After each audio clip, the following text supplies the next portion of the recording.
Casey Budd, the Astro Muse. I am coming to you from Nosara, Costa Rica.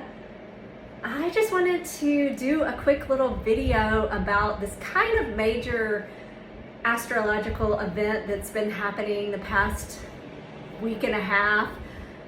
That's the Jupiter-Neptune conjunction in Pisces. I don't know if you guys have heard about this or experienced it and wondered what was going on, but probably if you're a sensitive person, you have definitely experienced it, and you've especially experienced it if it's happening on one of the angles in your chart. So that's the first house, the fourth house, the seventh house, or the 10th house. Those are the angles of your birth chart.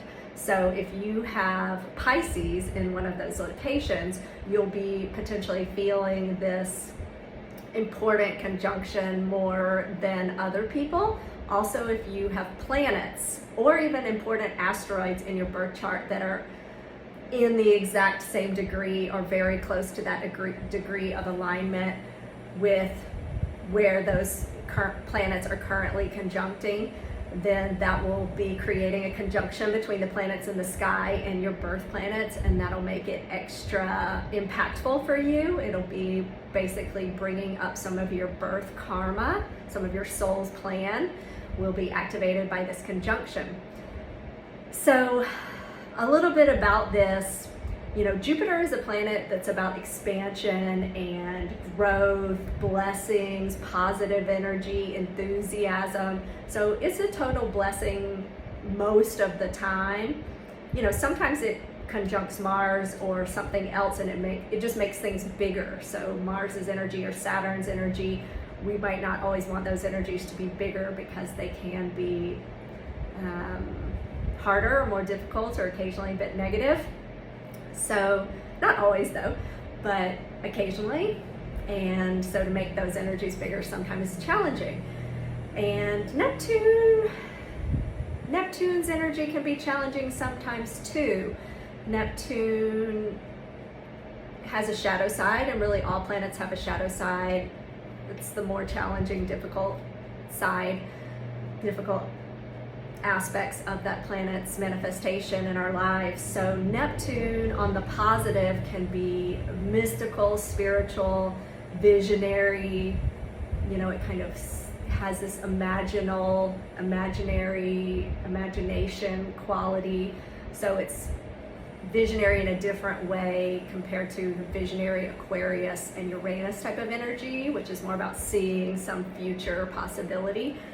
The quality of Neptunian visions is more like a kind of mystical vision, like I can imagine something that would be possible. So when Neptune gets activated in the positive, we have more dreams, more imaginations, and seeing some creative possibility. It's kind of like a fantasy. It's bringing a fantasy, spiritual, mystical, connective possibility. That's what Neptune does. It really connects us to higher dimensions. It connects us to other people. It's very unifying. It's very connective. It's very dreamy and magical. So those are all super awesome things that I love. But on the shadow side, it can be distorted. It can be one-sided, like you see the magical kind of glittery side, but you maybe don't see the full picture, or there's not like a grounded stability. Grounded stability is kind of the opposite of Neptune and Pisces, which is the the sign ruled by Neptune. So, we don't get that. When you get a lot of Neptune, you have a lot of dream and magic and possibility, and not so much like how's it actually going to happen and what are the hard details and hard reality of something. So the past 2 weeks, including this week, we've been having this conjunction between Jupiter, the planet that makes things bigger, and Neptune, the planet that makes things magical and connected and mystical and dreamy. So that is like a manifestation portal. I wrote this article a few years ago on my blog, and it's seriously my most popular article. It's got 1,500 hits or something. For some reason, it's popular on Google, or the SEO is just right, and it's found on Google. So if you want to read about manifesting with astrology, you can go to my blog and read that article. And I talk a lot about Jupiter especially, but also to some degree about Neptune. Those energies together are very pro-manifesting, and even people who have connections, favorable connections, like a sextile or a trine, which is 60 or 120 degree angle between those planets in your birth chart, will make that person have more success, like easy success. So they're a better manifester, better creator, better generator, better at making money. It's just like two very positive energies for bringing something into being.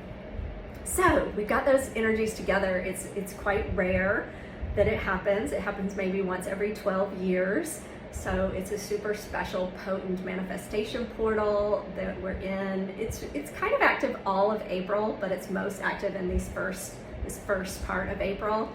So, I just wanted to bring your awareness to it, both for learning about astrology as well as, using it to your advantage to bring something through that you might want to create in the world, but also to have the reminder that you may get a little carried away, or you may have already gotten carried away and realize, like, oh, the practical reality is because that's kind of the what's missing. And the shadow side of Neptune will be to miss that and kind of deceive you a little bit, and then you'll have to kind of reality check once you're actually building whatever it is that you're trying to manifest. So for me, I've definitely felt it. It's happening in my 10th house of career, and I am manifesting a program that I've thought about for a long time. It's called Moon Tribe Project. It's a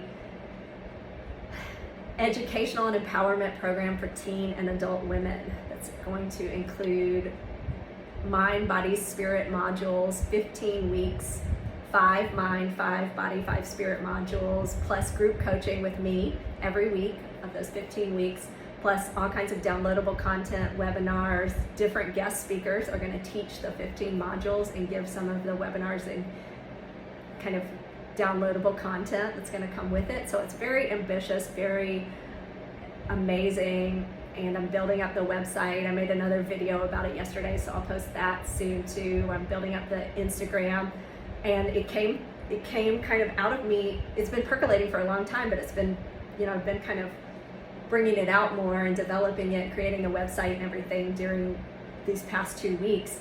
So the conjunction definitely helped with that, but the reality part has happened also, where I'm kind of like, okay, there's all these details and all these different little things to do. So, it can't stay just a magical visionary creation.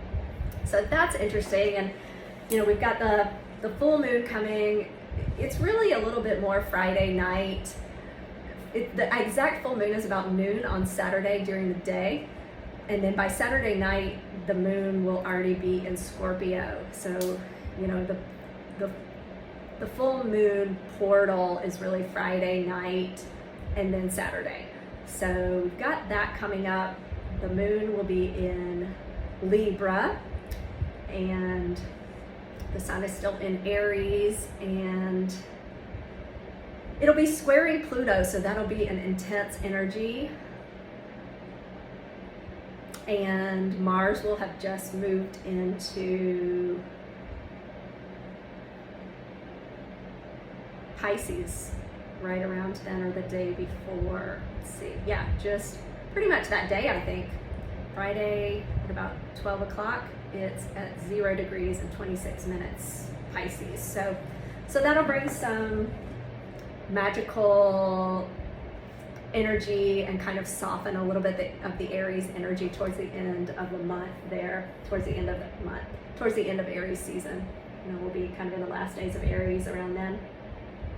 So it should be a potent full moon, but the more important thing that's going on is the once in 12-year conjunction between Neptune and Jupiter, all month, but especially this early couple of weeks.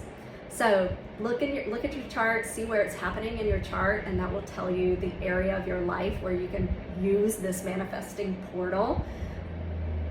You know, an interesting thing about manifesting is, and I think I talk about this in that article on my blog, but also, if not there, in another article about manifesting, you know, you can most easily manifest where the planet Jupiter is in your chart at any one time, because Jupiter is such an important manifesting energy driving force.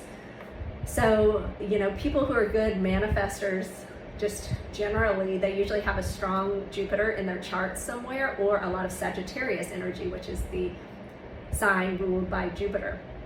But everybody can manifest pretty well, or at least somewhat well, in at least one area of their life, and that depends on where Jupiter is at that time. And Jupiter spends about a year in the different areas of the chart.